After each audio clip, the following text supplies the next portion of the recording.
Snacks everywhere, tantrums in the airport, and the constant, "Are we there yet?" Traveling with kids can feel like a full-blown mission. Whether it's by air, sea, or road, here's how to avoid meltdowns and actually enjoy the trip.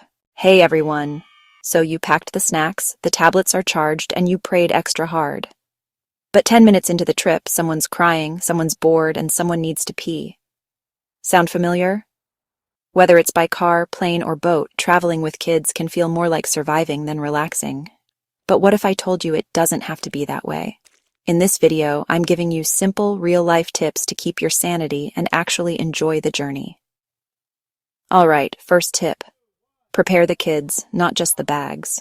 Before you pack the first diaper, talk to your kids. Walk them through what's coming.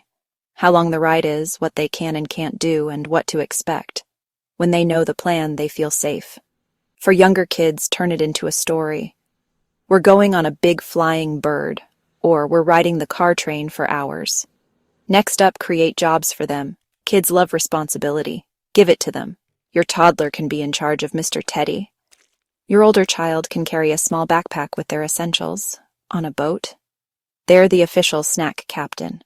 When kids have a job, they feel important and engaged, not just dragged along.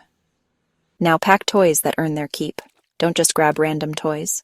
Pack items that are quiet, don't roll under airplane seats, and can be used in different ways, like a drawing pad, a reusable sticker book, or Play-Doh in a container.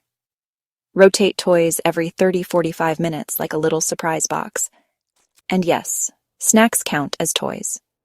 Here's a bonus tip. Practice traveling by having your child sit next to you for at least 5 minutes and look through the window.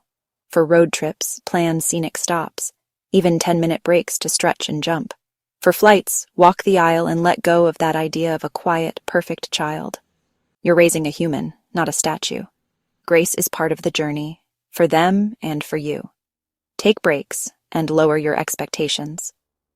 This video isn't the whole answer, it's a starter. Use it to spark a conversation with your kids the trip. And if you've got a go-to tip, drop it in the comments.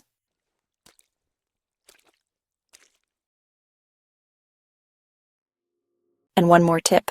If you found this helpful, hit subscribe so you don't miss next week's tip for more real tools for real families.